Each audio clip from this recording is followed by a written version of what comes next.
Nadreen, Azad Kashmir से ख़बर है और वो ये है कि शौकत नवाज़ मीर साहब को गिरफ़्तार कर लिया गया।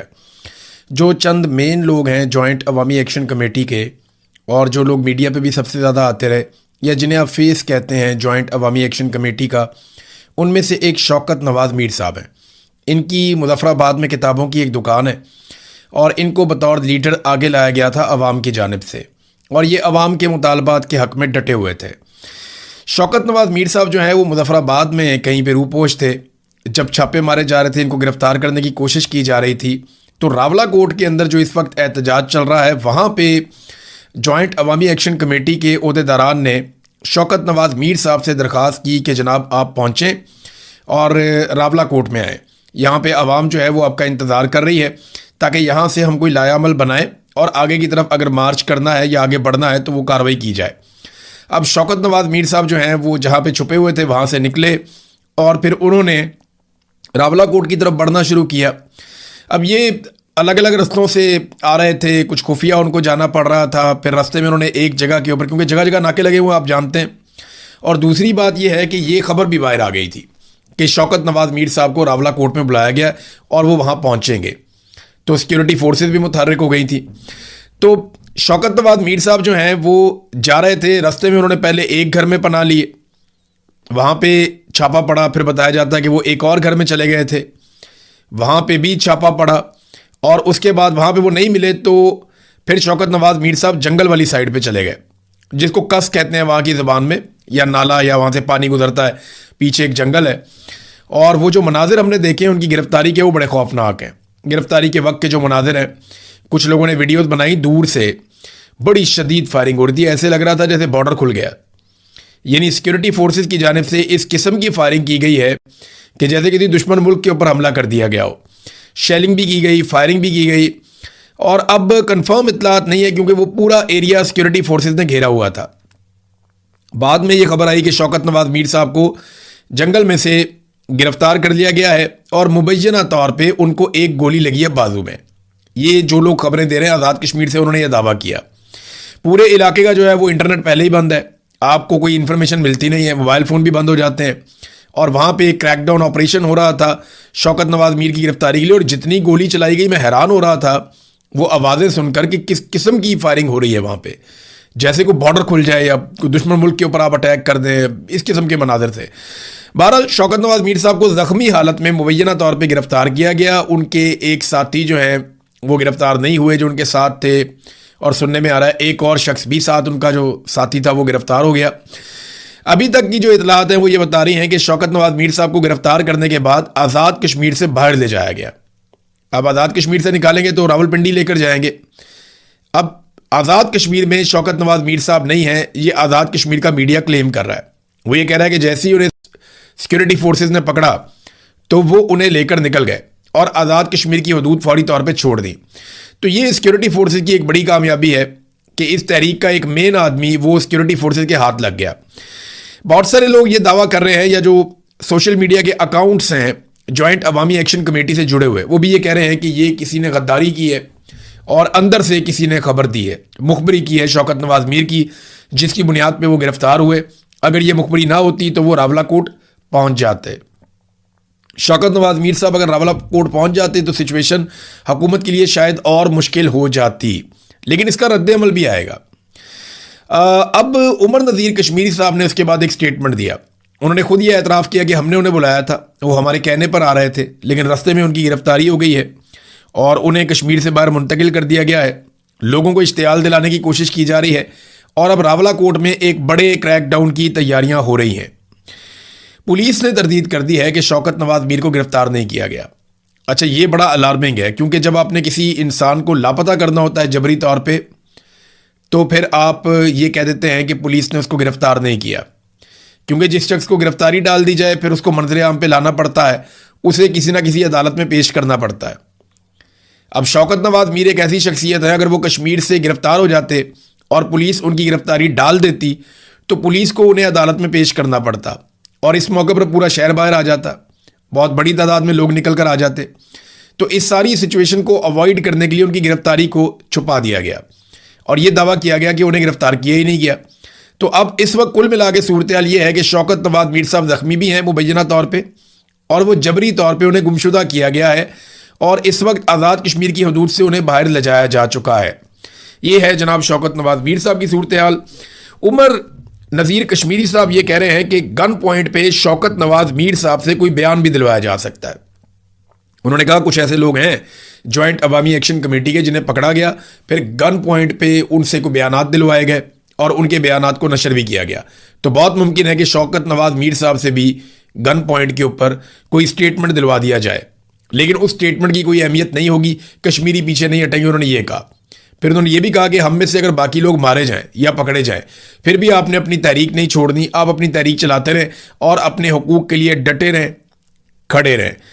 तो नाज़रीन, पुलिस ने फिलहाल तरदीद कर दी है। और एक और चीज़ जो पता चली वहाँ पे जो मुजाहिरीन है उनकी जानिब से, कि वो कहते हैं जी ड्रोन्स भी आते हैं।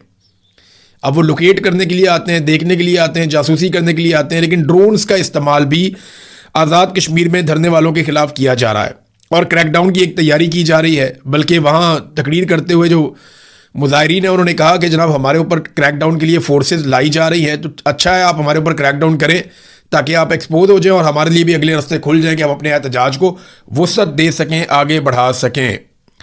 अब ये एक दुकानदार है शौकत नवाज मीर, ये कोई बहुत अमीर आदमी तो है नहीं, कोई बहुत जायदाद वाला आदमी नहीं है, कोई बहुत बड़ा सियासी ख़ानदान नहीं है, कोई बहुत ताकतवर आदमी नहीं है। गुमनाम राहों में मारा भी जाएगा अपने लोगों के हक के लिए तो किसी को कोई फ़र्क नहीं पड़ेगा। ये कौन सा कोई नवाज शरीफ है या शहबाज शरीफ है या कोई बहुत बड़ा सरदार है या कोई बहुत बड़ा वडेरा है या कोई बहुत बड़ी ज़ात पात का आदमी है जिसकी बहुत बड़ी जायदाद है, बहुत सारा कुछ उसके पास है। आम आदमी है, गरीब आदमी है, लेकिन गरीब के हुकूक के लिए खड़ा हुआ था। तो देखें इसको कैसे निज़ाम निशान इबरत बनाता है, आपको आने वाले दिनों में अभी पता चल जाएगा। ओवरसीज़ पाकिस्तानी बड़ा शदीद रद्दअमल दे रहे हैं इस गिरफ्तारी पे और वो बहुत गुस्से में है। लगातार वो हमें राब्ते कर रहे हैं, हमें भी इंफॉर्मेशन दे रहे हैं, ख़ुद भी वो इसके बारे में पूछताछ कर रहे हैं और आने वाले दिनों में ये मामला बहुत बढ़ेगा। तो अब कुल मिला के ऐसा दिखाई देता है या तो शौकत नवाज मीर साहब को लंबे अरसे तक जबरी तौर पर लापता रखा जाएगा, जैसा कि रिजवी बरादरान को रखा गया। दोनों भाई जबरी तौर पे लापता है, आज तक पता नहीं चला उनका। 7-8 महीने हो गए दोनों भाइयों की समझ ही नहीं आ रही गए कहाँ पे। हालांकि तहरीक लबैक के ऊपर एक खौफनाक क्रैकडाउन हुआ था, वहाँ पे बहुत सारे लोगों को कत्ल कर दिया गया था। फिर ये 2 भाई थे अनस और साद, ये दोनों भाई तब से लेकर अब तक गायब हैं। या तो इस तरह गायब कर दिया जाएगा या फिर जो मैंने आपको बताया था कि एस्टेब्लिशमेंट से जिन लोगों की मुलाकात हुई, एस्टेब्लिशमेंट ने एक ऑफिसर ने उन लोगों को ये कहा कि ये 4 लोग तो अब नहीं बचते, इनके तो ऑर्डर आ गए हैं और इन 4 लोगों को तो मारा जाएगा। एक उनमें मेहरान है, एक उमर नज़ीर है, एक और है, एक शौकत नवाज मीर हैं।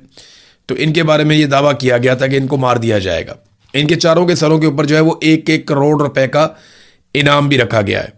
तो अब देखना ये कि क्या किया जाता है। शौकत नवाज मीर साहब फ़िलहाल तो उनकी ज़िंदगी जो है उन लोगों के हाथ में है जिन्होंने उन्हें पकड़ लिया। अब उन्होंने फैसला करना है कि जबरी तौर पे लापता रखना है लंबे अरसे तक, या शौकत नवाज मीर साहब की जान को नुकसान पहुंचाना है, या उनसे कोई स्टेटमेंट जारी करवाना है। ये फैसला तो फिर वही लोग करेंगे जिनके हाथ में वो हत्थे जिनके वो चढ़ गए हैं। ओवरसीज़ पाकिस्तानी काफ़ी शदीद इसके ऊपर रद्दअमल भी दे रहे हैं। इमरान खान साहब की बहनों की नादरीन एक मरतबा फिर मुलाकात नहीं हो सकी। अलीमा खानम और नौरीन न्याजी, इन्होंने बार बार जाके पुलिस को भी बताया वहाँ पे कि जनाब हम आ गए हैं, जेल की इंतज़ामिया को भी बताया कि हम आ गए हैं, नौरीन न्याजी की मुलाकात की बात की गई थी, आप अंदर से पूछ के इनकी मुलाकात करवा दें। लेकिन इमरान खान की बहन नौरीन न्याजी की भी मुलाकात नहीं करवाई गई। अब ये दावा कहाँ से आया, ये अलीमा खानम ने बिलाखिर सच बोल दिया। उन्होंने कहा जी जिस दिन हम 26 नंबर के ऊपर एहतजाज कर रहे थे और हमारे साथ कुछ अरकान असम्बली भी मौजूद थे, खैबर पख्तूनख्वा से भी कुछ लोग आए हुए थे और वहाँ पर हमें 26 नंबर पर रोका गया था। उस दिन मोहसिन नकवी ने रब्ता किया था बैरिस्टर गौर से और बैरिस्टर गौर ने हमें बताया था कि जी मोहसिन नकवी ये कह रहा है कि आप एक दरख्वास्त लिख दें सुपरिटेंडेंट ऑफ जेल को, नौरीन न्याजी साहिबा, तो हम नौरीन न्याजी साहिबा की मुलाकात करवा देते हैं इमरान खान साहब से। जिस पे वकला ने उस वक्त कहा कि दरख्वास्त लिखने की कोई ज़रूरत है नहीं, क्योंकि इमरान खान साहब से मुलाकात करवाने के लिए हाई कोर्ट के लार्जर बेंच ने एक हुक्मनामा जारी कर रखा है, तो अदालती अहकामात मौजूद है, कोई दरख्वास्त की ज़रूरत नहीं, आप मुलाकात करवाएं। तो तब से लेकर अब तक मुलाकात नहीं करवाएगी। मुझे लगता है कि टाइम गेनिंग टैक्टिस था कि थोड़ा सा वक्त हासिल किया जाए थोड़ा बजट पास करवा लिया जाए। खैबर पख्तूनख्वा भी देखें बजट पास हो गया खैबर पख्तूनख्वा का भी, और वो कह रहे थे कि हम बजट के ज़रिए से दबाव डालेंगे। ये बड़ी कमज़ोरी थी, मुझे ऐसा लगता था कि बजट के ज़रिए दबाव डालना तो बहुत कमज़ोरी है, इतनी बड़ी पॉलिटिकल पार्टी है, इतने ताकतवर लोग हैं, बजाय कि ये बहुत बड़ी एक तहरीक खड़ी करते, नौजवानों को साथ जोड़ते। बेशुमार नौजवान हैं, वो तहरीक खड़ी कर सकते हैं। नौजवान तंग भी बहुत हैं, बेरोजगारी बहुत बढ़ गई है, गुर्बत बढ़ गई है, मईशत तबाह बर्बाद हो गई है, महंगाई बहुत बढ़ गई है, लोग तंग आए पड़े हैं। किसान हो जाए, ट्रेड यूनियंस हो जाए, मजदूर हो जाए, मेहनत कश कोई भी हो जाए, सारे तबकात ही परेशान है, सरकारी मुलाजमीन परेशान है, नौजवान तो बहुत ज़्यादा परेशान है, तालिब इल्म परेशान है। तो ऐसे में कोई तहरीक खड़ी करना कोई बहुत बड़ी मुश्किल नहीं थी, तहरीक खड़ी कर सकते थे, लेकिन उन्होंने कहा जी हम बजट को इस्तेमाल करेंगे दबाव के लिए, वो भी नहीं कर पाए और बजट भी पास हो गया, पूरे साल का बजट पास हो गया, जो वफाकी हुकूमत को चाहिए था उसी तरह का बजट पास हो गया।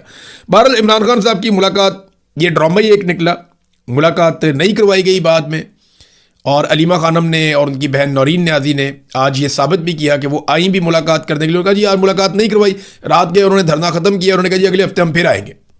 अब देखना यह है कि अगले हफ्ते मुलाकात होती है या नहीं होती। हाई कोर्ट ने एक फैसला महफूज किया हुआ है कि जो दरखास्तें आई हैं कैद तन्हाई वाली, वो सुन्नी भी हैं या नहीं सुन्नी। अगर तो कैद तन्हाई वाली दरखास्तें सुनी जाती हैं, अच्छा नैब इसके अंदर बड़ा बढ़ चढ़ के किरदार अदा कर रहा है, हालांकि नैब का ये केस ही नहीं है, ये केस तो जेल के अमले का है। नैब का इस केस से क्या ताल्लुक है? नैब ने केस लड़ा, इमरान खान साहब को सजा हो गई, सजा क्या हुई उसके ऊपर केस है कि जनाब हमें सजा सुनाई कुछ और गई है और दी कुछ और जा रही है। यानी सजा सुनाई गई है कि जेल में रखा जाएगा, सजा दी जा रही है कि कैद तन्हाई में रखा जा रहा है। तो यह मामला तो जेल का और मुद्दइयों का है, इसमें नैब का तो किरदार ही खत्म हो गया। लेकिन नैब बड़ी मुतहर्रिक नजर आ रही है, हम हैरान होते हैं देख के, क्योंकि नैब को आपको पता है पीछे से चाबी मिलती है, वो चाबी पे ही चलते हैं, जैसे उन्हें चलाया जाता है वैसे ही वो चलते हैं। बहरहाल वो भी फैसला महफूज है, वो फैसला जब सामने आता है तो हमें आइडिया हो जाएगा। फजलुर रहमान साहब आज़ाद कश्मीर में पाकिस्तान पीपल्स पार्टी के साथ मिलकर इलेक्शन लड़ेंगे। मैंने आपको कई मरतबा फजलुर रहमान साहब के बारे में ये बताया कि वो बड़े अच्छे काम भी करते हैं, कभी कभी बड़ी अच्छी बातचीत भी कर लेते हैं, कभी कभी बड़ी अच्छी आवाज़ भी उठा लेते हैं कभी कभी। लेकिन एक बात मैं आपको हमेशा बताता हूँ और बार बार बताता हूँ कि फजलुर रहमान साहब सिस्टम है, सिस्टम का हिस्सा नहीं है, खुद सिस्टम है, और वो सिस्टम के बगैर कभी भी नहीं जी पाएंगे। फजलुर रहमान का मौक़िफ़ कभी भी उसूली नहीं होता, फजलुर रहमान साहब का मौक़िफ़ हमेशा वसूली होता है। तो इस मरतबा उन्होंने बड़ी अच्छी वसूली की, उनको आइडिया है कि आज़ाद कश्मीर में पीपल्स पार्टी की हुकूमत बनाकर दी जाएगी। तो तारीख में पहली बार पीपल्स पार्टी और JUI का इत्तेहाद हो गया, और बिलावल कहते हैं जी हम तो चाहते हैं कि बलूचिस्तान में भी हमारा इत्तेहाद हो जाए। बहरहाल आज़ाद कश्मीर में ये मिलकर इलेक्शन लड़ेंगे। तो फजलुर रहमान साहब ने पहले आज़ाद कश्मीर की बात की, फिर आज़ाद कश्मीर में मुज़ाकरात करवाने की बात की, फिर वहाँ पे जो एहतजाज हो रहा था उसको रुकवाया, फिर उनके लोगों के साथ रब्ता वाब्ता किया, और यहाँ उन्होंने अपनी पोजीशन को थोड़ा ऊपर लेकर आए। जैसे ही वो अपनी पोजीशन को ऊपर लेकर आए तो वसूली होगी कि जनाब पीपल्स पार्टी के साथ आपका इत्तेहाद करवा देते हैं, आप आज़ाद कश्मीर में हुकूमत बना लें और आप आज़ाद कश्मीर के करता धरता बन जाए, वजारतें शदारतें भी मिल जाएंगी। कश्मीर कमेटी की वजारत तो हमेशा फजलुर रहमान साहब के पास रहती थी माजी में, तो ये एक बड़ी अच्छी ऑप्शन मिली है। तो फजलुर रहमान साहब ने इसको कबूल किया और पीपल्स पार्टी के साथ मिलकर अब वो आज़ाद कश्मीर में इलेक्शन लड़ेंगे। नाज़रीन, इस्लामाबाद में एक प्रोग्राम हुआ कन्वेंशन सेंटर में, जो प्रोग्राम था इंडस वाटर ट्रीटी के हवाले से, ये जो हमारा मुआहदा सिंध-ताश मुआहदा इंडिया के साथ, उस पर एक प्रोग्राम हुआ। अब तो मुआहदा ही ख़त्म कर दिया इंडिया ने। इस प्रोग्राम में वज़ीर आज़म ने और फील्ड मार्शल ने भी आना था, लेकिन वो दोनों नहीं आए, कुछ वज़रा वगैरह आए, कुछ गैर मुल्की भी आए। तो पाकिस्तान का पानी जो है भारत रोक कर बैठा हुआ है, भारत पानी छोड़ नहीं रहा। और यहाँ मेरे पास एक बड़ी तफसीली रिपोर्ट है कि पाकिस्तान के जो 3 मशरकी दरिया थे वो तो हमने इंडिया को दे दिए थे इस मुआहदे के तहत, जिनमें सतलुज है, ब्यास है और रावी है। जो मगरबी 3 दरिया थे वो हमारे थे, जिनमें सिंध है, झेलम है और चनाब है। अब उन दरियाओं के ऊपर भारत ने 3120 मेगावाट का हाइड्रो पावर नेटवर्क बना लिया है, और मजीद 7250 मेगावाट के मंसूबों की तैयारियां वो कर रहा है। यानी इतने बड़े पैमाने पर बड़ी तेजी से भारत अपने मंसूबे बना रहा है, किस पानी पे? जो पाकिस्तान का है। यानी हमारे देखें ना हुक्मरानों का फर्क और भारत के हुक्मरानों का फर्क। हमारे हिस्से के पानी के ऊपर भारत बिजली बना के अपने शहरियों को सस्ती बिजली दे रहा है, जबकि हम अपने हिस्से पे पानी पे बिजली बनाने की बजाय अपने फ्रंटमैनों के जरिए से IPPs लेकर आते हैं, और उन IPPs को हम बिजली ना बनाने के पैसे देते हैं। अंदाजा करें तो तरक्की कौन करेगा? हम कैसे तरक्की करेंगे? हमें तो एक तो बिजली मिलती नहीं है, मिलती है तो IPPs के जरिए मिलती है, और आईपीपीज की बिजली दुनिया की महंगी तरीन बिजली है। और मजे की बात यह है कि आईपीपीज हमें 1 यूनिट बिजली देते हैं और 4 यूनिट के पैसे लेते हैं, क्योंकि हमने उनके साथ जो मुआहदे किए हैं वो कैपेसिटी पेमेंट रख के किए हैं। और ये कारनामा किया नवाज शरीफ ने, शहबाज शरीफ ने, मुशर्रफ ने, और ज्यादा कारनामा नवाज शरीफ और शहबाज शरीफ का ही है। पीपल्स पार्टी भी इसमें हिस्सेदार है। तो नाजरीन, इंडिया हमारे पानियों को रोक रहा है और हमने अभी तक उनका सांस नहीं बंद किया। यानी हमारा दावा है कि हम तुम्हारा सांस बंद कर देंगे, तो अभी तक इंडिया का सांस नहीं बंद किया। वहाँ से आने वाले पानी को बांध के भारत कंट्रोल कर रहा है। हालांकि हम ये कहते थे कि कश्मीर पाकिस्तान की शारक है। आधी शारक पे तो पहले ही, आधी से ज़्यादा शारक पे इंडिया का हाथ है। बाकी जो रह गई है उस पर हमने लड़ाई डाल दी है और वहाँ से जो पानी आता है उसको इंडिया रोकना शुरू हो गया है। तो ये पाकिस्तान के लिए अलार्मिंग सिचुएशन है। इसमें पाकिस्तान की हुकूमत को, पाकिस्तान की एस्टेब्लिशमेंट को, क्योंकि अभी इकट्ठे ही काम कर रहे हैं ये लोग, पूरा जोर लगाकर काम करना चाहिए। दुनिया भर के ममालिक में इस मामले को उठाना चाहिए। यूएन में जाके उठाएं, हर फोरम के ऊपर इस मामले को उठाएं। और अगर आपको कहीं सख्ती करके, नरमी करके, कुछ भी करके, आपको डिप्लोमेसी करके अपना पानी खुलवाना है, जैसे भी हो, और इंडिया से अपने पानी का हक हर हाल में आपने वापस लेना है। अब इजाफी बिजली पाकिस्तान में है नादरीन। इस वक्त जो हमारे पास आईपीपीज है ना, उनकी कैपेसिटी अगर आप देखें तो ये लगभग 40,000 मेगावाट से भी ज़्यादा की है। हमारी ज़रूरत उतनी नहीं है, बहुत थोड़ी है। लेकिन फिर भी लाहौर समेत पंजाब में हर जगह पे लोड शेडिंग हो रही है। खैबर पख्तूनख्वा में भी हर तरफ लोड शेडिंग हो रही है। और पता है कितनी लोड शेडिंग हो रही है? हर घंटे बाद लाइट चली जाती है, 2 घंटे बाद लाइट चली जाती है, हर 2 घंटे बाद, कभी 1 घंटे बाद वो लाइट चली जाती है, और 1-1 घंटा, 2-2 घंटा भी लाइट चली जाती है। लोग सोशल मीडिया के ऊपर बार बार शिकायत कर रहे हैं कि जनाब, एक तो आप बिजली इतनी महंगी देते हैं, फिर आपने बिजली इतनी ज़्यादा बना ली है और उसके पैसे आप हमसे लेते हैं, फिर भी आप लोड शेडिंग करते हैं। यानी जो कौम कैपेसिटी पेमेंट दे रही हो उसके ऊपर लोड शेडिंग करना, तो सजाए मौत हो जानी चाहिए उन लोगों को जिन्होंने ये किया है। मैं आपको मिसाल देता हूं कि आप पैसे पता कौन से दे रहे हैं कि आप बिजली बनाएं ना बनाएं, हम आपको इजाफी पैसा देते रहेंगे। और आपको लाने का मकसद ये है कि हमारी ज़रूरत की बिजली कभी भी ख़त्म ना हो। ये मकसद था ना आईपीपीज को लाने का, कि जितनी हमें बिजली चाहिए हमने उससे ज़्यादा कैपेसिटी लगा ली है, जितनी हमें चाहिए होगी आपसे ख़रीदा करेंगे, और जो आप नहीं बनाएंगे उसके हम आपको पैसे देंगे। वो कैपेसिटी पेमेंट हम उन्हें अभी भी दे रहे हैं। अगर वो 1 यूनिट बिजली ना बनाए ना, फिर भी हम अगर उनको 100 मेगावाट का लगाया हुआ ना, तो 100 मेगावाट के पैसे हम उनको देंगे। पैसे हम उन्हें दे रहे हैं और लोड शेडिंग पाकिस्तान में हो रही है, दबा के हो रही है। 10 साल पहले जब ये खानदान नारे लगाता था, दावे करता था, जनाब हम पाकिस्तान से लोड शेडिंग को हमेशा के लिए ख़त्म कर देंगे, आप हमें हमेशा याद रखेंगे, आपको याद रहेगा कि हमने पाकिस्तान के ऊपर पता नहीं कितना एहसान कर दिया है। और आज आप देखें ना किस तरीके से इन्होंने लोड शेडिंग का एक मरतबा फिर बाजार गर्म कर दिया है। शेख रशीद ने कहा था कि कोई बिजली खरीदने के काबिल भी नहीं रहेगा, लोग अपने मीटर उतरवा लिया करेंगे। नाजरीन, एफबीआर की सूरत हाल ये है कि 1000 अरब का शॉर्टफॉल हुआ है एफबीआर में, 1000 अरब का शॉर्टफॉल। और मजे की बात यह है कि चेयरमैन एफबीआर वियना में पार्को बोर्ड के इजलास में शिरकत के लिए 6 जुलाई तक छुट्टियों पर है। यानी वो वियना में जाके छुट्टियां मना रहे हैं और इधर 1000 अरब का पाकिस्तान को शॉर्टफॉल हो गया। ये है पाकिस्तान में संजीदगी। नाज़रीन, अफगानिस्तान की जानिब से एक मरतबा फिर पाकिस्तान के ऊपर अटैक किया गया, पाकिस्तान के इलाकों पे। इससे पहले पाकिस्तान की जानिब से पक्तिका में और कन्नड़ के अंदर अटैक किया गया। एयरफोर्स ने वहाँ जाकर हमले किए। पाकिस्तान की जानिब से दावा किया गया कि वहाँ पे टीटीपी के ठिकानों को निशाना बनाया गया, जबकि अफगानिस्तान ने ड्रोन हमले किए हैं, जिनमें से गालिबन 4 हमले खैबर पख्तूनख्वा में और 3 हमले बलूचिस्तान में चमन के इलाके के आसपास हुए हैं।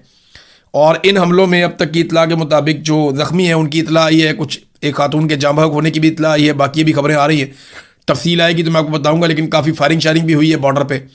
और अफगानिस्तान ने दावा किया कि हमने दाइश के ऊपर अटैक किया।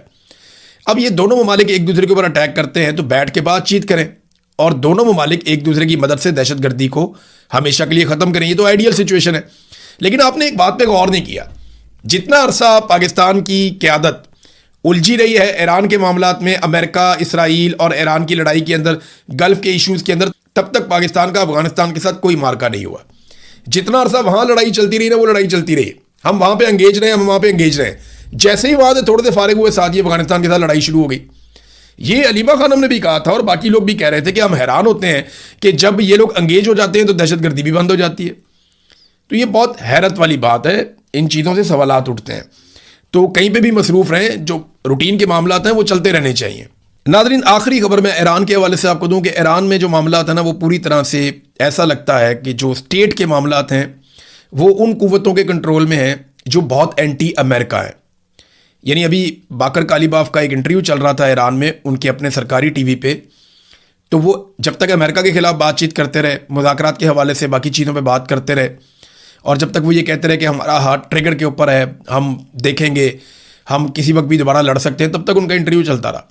लेकिन जैसे ही उन्होंने तनकीद की उन लोगों पर जो मुज़ाकरात के खिलाफ हैं, तो फौरी तौर पे इंटरव्यू ख़त्म कर दिया गया। लेकिन बाद में कहा गया इंटरव्यू जो है वो बाकी इंटरव्यू कल चलाया जाएगा। बहरहाल ये बताता है कि ईरान के अंदर सिस्टम अभी भी बहुत ताकतवर है और मुश्तबा खामनई के कंट्रोल में हैं तमाम चीज़ें, और जो लोग मुज़ाकरात के हामी हैं उनके पास यही मौका है कि वो किसी तरह अमेरिका के साथ एक अच्छी डील को अंजाम तक पहुँचाएँ, वरना ईरानी लोग जो हैं वो मुज़ाकरात के कोई इतने हामी फ़िलहाल नहीं है। अब तक के लिए इतना ही। अपना ख्याल रखिएगा, अपने चैनल का भी। अल्लाह हाफ़िज़।